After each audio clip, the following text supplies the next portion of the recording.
Hello student, आज हम पढ़ेंगे चैप्टर 4 सरल समीकरण सिंपल इक्वेशन। इसमें हम एक्सरसाइज 4.4 के क्वेश्चन सॉल्व करेंगे, क्वेश्चन नंबर 1 और 2। तो क्वेश्चन स्टार्ट करते हैं। क्वेश्चन फर्स्ट क्या है, निम्नलिखित स्थितियों के लिए समीकरण बनाएं और फिर उन्हें हल करके अज्ञात संख्या ज्ञात कीजिए। हमें कुछ स्थितियां नीचे दी है ए से जी तक, इसे पढ़कर हमें क्या करना है, समीकरण बनाना है और समीकरण बनाकर उसे हल कर कर क्या करना है, अज्ञात संख्या ज्ञात करनी है कि अज्ञात संख्या क्या है। तो क्वेश्चन फर्स्ट का ए देखेंगे, एक संख्या के 8 गुने में 4 जोड़िए आपको 60 प्राप्त होगा। क्या कह रहा है क्वेश्चन में, कोई एक संख्या है तो हम यहाँ मानेंगे कि कोई संख्या, जैसे ए यहाँ पे करते हैं, माना कोई संख्या क्या है, माना वह संख्या x है। हम मान लेते हैं, यहाँ कुछ भी मान सकते हैं आप, x y कोई भी संख्या मान सकते हैं कि क्योंकि यहाँ दी नहीं है, हम मान लेते हैं कि वह संख्या क्या है, x है। तो एक संख्या के 8 गुने में, 8 गुना मतलब जो संख्या हम माने हैं उसका क्या होगा, 8 गुना। तो हम यहाँ लिखेंगे प्रश्न अनुसार समीकरण क्या बनता है वो देख लेते हैं। ठीक है, तो क्या है, एक संख्या के 8 गुना मतलब संख्या हमने x माने है, इसका 8 गुना क्या हो जाएगा, 8 से हम इंटू कर देंगे तो ये क्या होगा, 8 गुना हो जाएगा। 8 गुने में 4 जोड़िए। अब 8 गुने में हमें क्या करना है, इसमें 4 जोड़ देना है। तो हम इसमें 4 जोड़ दिए तो आपको क्या प्राप्त हो रहा है, 60। तो इक्वल क्या हो जाएगा, 60। ये क्या है, एक समीकरण है प्रश्नानुसार। अब समीकरण से हमें अज्ञात क्या संख्या का हल ज्ञात करना है। तो इसमें अज्ञात संख्या x है तो हमें x की वैल्यू निकालनी होगी। तो x की वैल्यू कैसे निकालते हैं, हमने पढ़े थे पिछली वीडियो में। समीकरण है तो समीकरण में x के साथ जो भी संख्या है उसको क्या करेंगे, हम स्थानापन्न कर देंगे RHS में। ये LHS साइड है, ये RHS। तो हम यहाँ 8x होगा, 4x को हम इधर ले जाएंगे तो 60, 4x इधर प्लस में है तो इधर आके क्या हो जाएगा, -4। तो 8x इक्वल 60 में से 4 जाएगा तो कितना बचेगा, 56। अब 8 का स्थानापन्न इधर कर देंगे हम तो क्या हो जाएगा, 56। 8 यहाँ इंटू में है तो यहाँ आके क्या हो जाएगा, भाग में हो जाएगा। तो 8 से हम 56 को डिवाइड करेंगे तो कितने बार में डिवाइड होगा, 7 बार में। तो x की वैल्यू क्या आ गई, 7। अज्ञात संख्या क्या है इसमें, 7 इस क्वेश्चन का हो जाएगा आंसर। बी, एक संख्या का 1/5 घटा 4 संख्या 3 देता है। अब यहाँ एक संख्या हमें नहीं पता है कि वह संख्या क्या है, तो हम मान लेते हैं कि वह संख्या क्या है, माना वह संख्या y है, हम मान लेते हैं y है। तो अब हम करेंगे प्रश्न अनुसार। प्रश्न अनुसार क्या है, एक संख्या का 1/5 मतलब एक संख्या क्या है y, इसका 1/5, इसमें हम 1/5 से गुना कर देंगे, घटा 4 यानी इसका घटा देंगे इसमें हम 4 को, तो क्या देता है, संख्या 3 देता है। तो इक्वल क्या हो जाएगा, 3। अब ये देख रहे एक समीकरण बन गया, क्या हो गया, y/5 - 4 = 3। यही है, ये समीकरण है। अब समीकरण को हल करेंगे, इसमें y की वैल्यू निकालेंगे तो -4 को हम इधर ले जाएंगे तो इधर y/5 है, 3 -4 इधर आएगा तो क्या हो जाएगा, +4 y/5 इक्वल, यहाँ इंटू हो जाए, यहाँ प्लस हो जाएगा, 3 + 4 कितना हो जाएगा यहाँ पे, 7। अब 5 को हम अब इधर ले जाएंगे तो y की वैल्यू निकल जाएगी, तो y = 7 × 5। तो y की वैल्यू क्या आ गई, 35। इस क्वेश्चन का हो जाएगा आंसर। सी क्या है, यदि मैं किसी संख्या का 3/4 लेकर इनमें 3 जोड़ दूं तो मुझे 21 प्राप्त होते हैं। क्या कह रहा है, इसमें कोई संख्या का 3/4 लेकर, तो वह संख्या क्या है कि जिसका हम 3/4 लेंगे तो हम मानेंगे, माना वह संख्या p है। हम क्या मान लिए यहाँ पे, वो संख्या p है। तो प्रश्न अनुसार क्या हो जाएगा यहाँ पे, यदि मैं किसी संख्या का 3/4 लेकर, 3/4 लेंगे हम, संख्या क्या है p है, इसका 3/4 यानी 3/4 यही हो जाएगा, लेकर इनमें 3 जोड़े, इनमें हमें क्या करना है, 3 जोड़ देना है। 3 जोड़ दिए तो मुझे 21 प्राप्त होता है। तो इसको जोड़ने पर हमें क्या प्राप्त हो रहा है, 21। ये बन गया एक समीकरण। तो यहाँ पे क्या हो गया, 3p/4 + 3 = 21। अब समीकरण में हम p की वैल्यू निकालेंगे, अज्ञात संख्या तो p है, इसकी वैल्यू निकाल लेते हैं कि वह संख्या क्या है। तो यहाँ पे 3p/4 रहेगा, 3 को हम इधर लेके जाएंगे RHS में, तो 21 माइनस क्या हो जाएगा यहाँ पे 3, क्योंकि प्लस में है 3। तो 3p/4 यहाँ माइनस करेंगे हम, तो क्या बचेगा यहाँ पे 18। अब यहाँ पे हम देख रहे हैं कि 4 भाग में है और 3 गुणे में, तो सबसे पहले हम 4 को इधर ले जाएंगे, तो इधर बच जाएगा 3p। तो 18 यहाँ भाग में, तो गुणे में आ जाएगा 4। तो 3p/ कितना हो जाएगा, यहाँ पे हम इंटू कर देंगे तो आएगा 72। अब 3 गुणे में है तो हम इसको भाग में ले जाएंगे, तो 72 क्या हो जाएगा 3। तो हम इसे डिवाइड करेंगे तो p की वैल्यू कितनी आ गई 24। इस क्वेश्चन का हो जाएगा आंसर। अज्ञात संख्या निकल गई 24। ठीक है। D, question D. डी क्या है, जब मैं किसी संख्या के दुगने में से 11 को घटाया तो परिणाम क्या प्राप्त हुआ 15। वो क्या कर रहा है, जब मैं कोई संख्या में से कोई संख्या का दुगने में से क्या किया 11 को घटाया तो उससे परिणाम प्राप्त हुआ। तो वह संख्या क्या है कि जिसका हमने दुगना किए थे। तो यहाँ मान लेते हैं, माना वह संख्या x है। आप कुछ भी संख्या को मान सकते हैं क्योंकि यहाँ दिया नहीं है।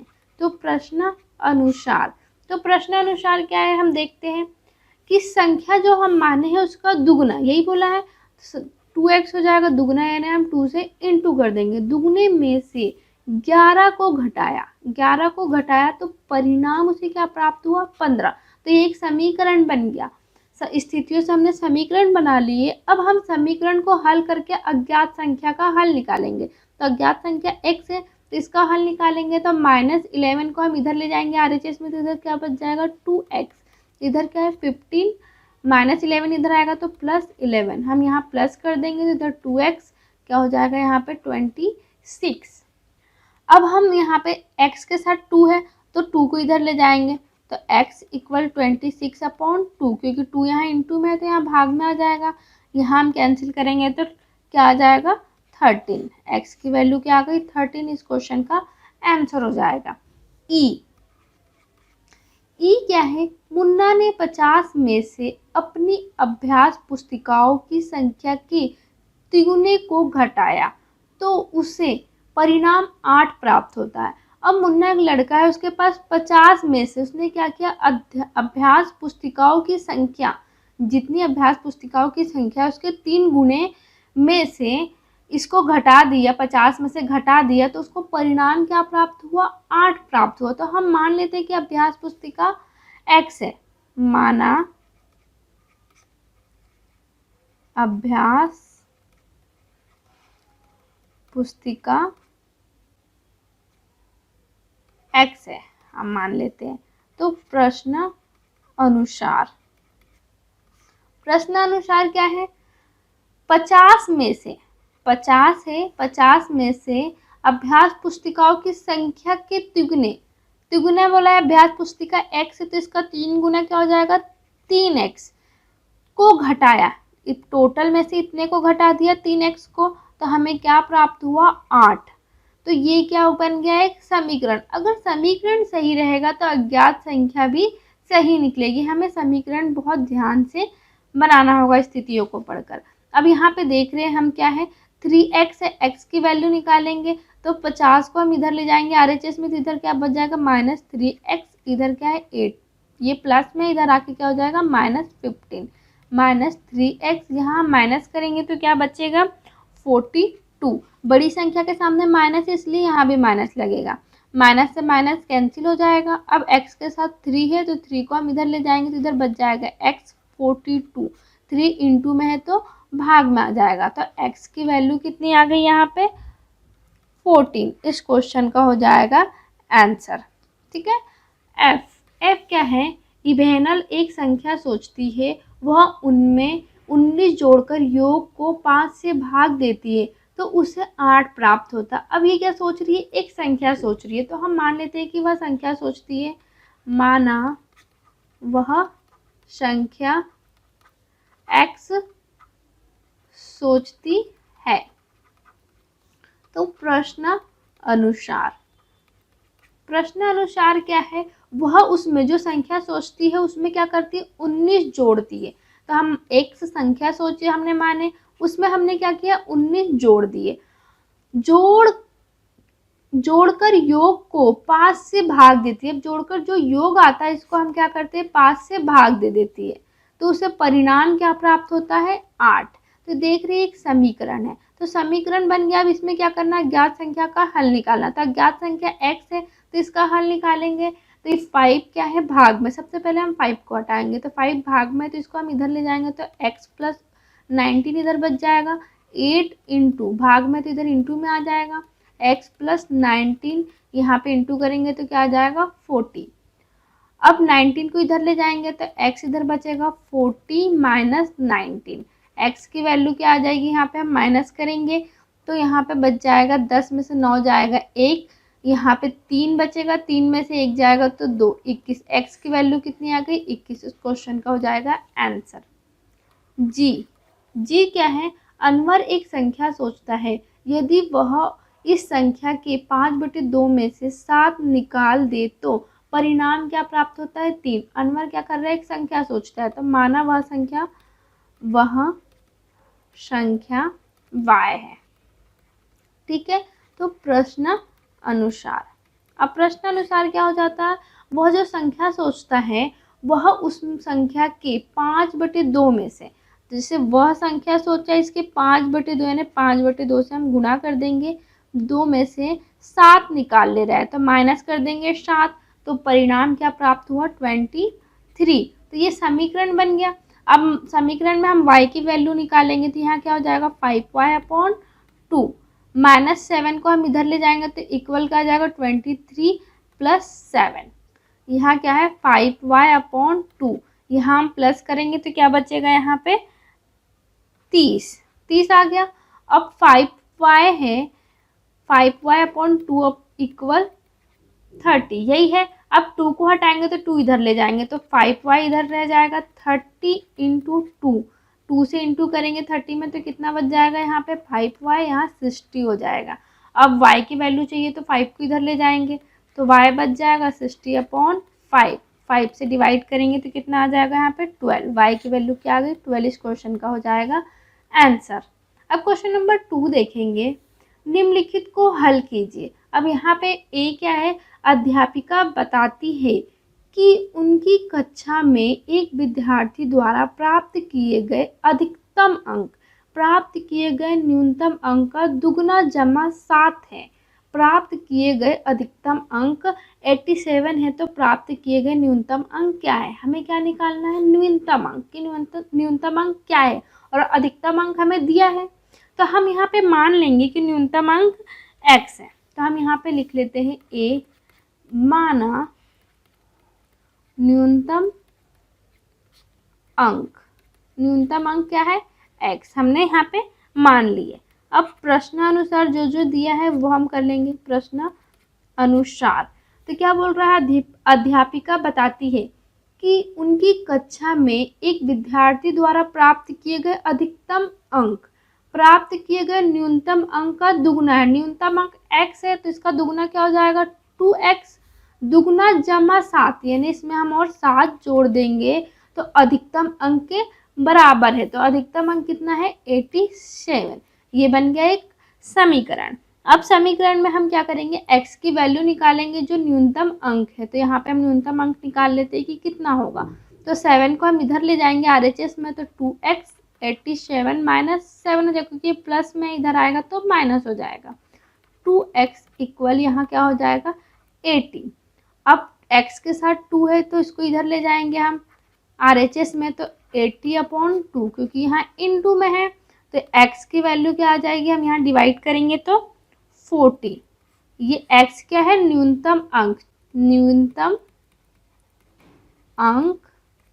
40 है। इस क्वेश्चन का हो जाएगा ये आंसर। बी क्या है, किसी समद्विबाहु त्रिभुज में आधार कोण बराबर होते हैं शीर्ष कोण 40 है। इन त्रिभुज के आधार कोण क्या है?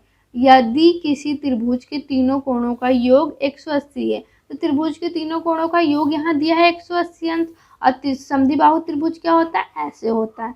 शीर्ष कोण ये होता है, इसको हम क्या कहते हैं? शीर्ष। तो शीर्ष कोण दिया है कि 40 डिग्री है।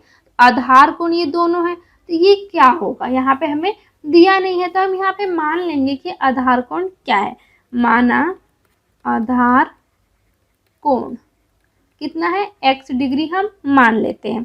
शीर्ष कोण दिया हुआ है तो हम यहाँ लिख लेंगे, यहाँ पे शीर्ष कोण कितना है? 40 डिग्री। और त्रिभुज के तीनों कोणों का योग कितना होता है? 180 यहाँ दिया है। तो त्रिभुज के तीनों कोणों का योग कितना है? 180 डिग्री। यही है। तो यहाँ पे आधार कोण कितने हैं? 2 है, तो ये भी x होगा, तो ये भी x है। दोनों x डिग्री है, तो यहाँ पे हम कर लेंगे x प्लस 40। त्रिभुज के तीनों कोणों का योग कितना है? 180। अब ये x क्या हो जाएगा? 2x degree plus 40 degree equal 180। अब ये देख रहे एक समीकरण बन गया। तो 40 को इधर ले जाएंगे क्योंकि हमें x की वैल्यू चाहिए। तो क्या बच जाएगा यहाँ पे? 2x इक्वल 180 डिग्री में हम 40 डिग्री को माइनस कर देंगे तो क्या बच जाएगा? 2x degree. यहाँ पे क्या बचेगा? 140 डिग्री। अब 2 को हम इधर ले जाएंगे, x की वैल्यू चाहिए, हमने x माने हैं। तो यहाँ पे क्या हो जाएगा? 140/2। 2 से डिवाइड कर देंगे तो कितना वैल्यू आ जाएगा इसकी? 70। तो आधार कोण कितने डिग्री का है? 70, क्योंकि हमने क्या माने? आधार कोण x डिग्री। तो x डिग्री कितना आया है? 70 डिग्री के बराबर। तो यहाँ पे लिख लेंगे आधार कोण 70 डिग्री है। इस क्वेश्चन का हो जाएगा आंसर। सी क्या है? सचिन द्वारा बनाए गए रनों की संख्या राहुल द्वारा बनाए गए रनों की संख्या की दुगनी है।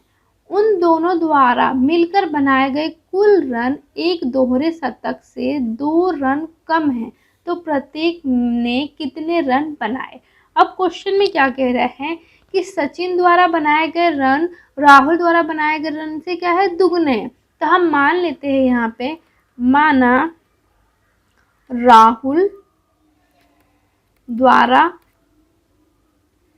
बनाए गए रन कितना है?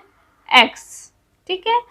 तो सचिन द्वारा बनाए गए रन कितना हो जाएगा? यहाँ पे सचिन द्वारा बनाए गए रन कितना है? यहाँ पे क्वेश्चन में बोला सचिन द्वारा बनाए गए रन राहुल द्वारा बनाए गए रनों से दुगना है, यानी सचिन का रन कितना है? दुगना। तो यहाँ पे क्या हो जाएगा?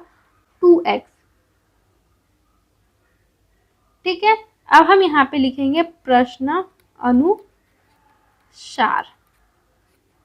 प्रश्न अनुसार हम क्या करेंगे? इन दोनों रनों को जोड़ देंगे x प्लस 2x, क्योंकि यहाँ पे बोला दोनों द्वारा मिलकर बनाए गए कुल रन 2 शतक यानी 200 रन। 200 रन से 2 कम, यानी इसमें हम 2 कम कर देंगे, इसके बराबर है। तो यहाँ पे क्या हो जाएगा? 200 माइनस 2, यही हो जाएगा। तो ये क्या हो जाएगा? 3x इक्वल, यहाँ पे माइनस करेंगे तो 198 आ जाएगा। x की वैल्यू चाहिए तो x इधर रहेगा, 198/3 हो जाएगा। x की वैल्यू कितनी आ गई? हम डिवाइड करेंगे तो 66।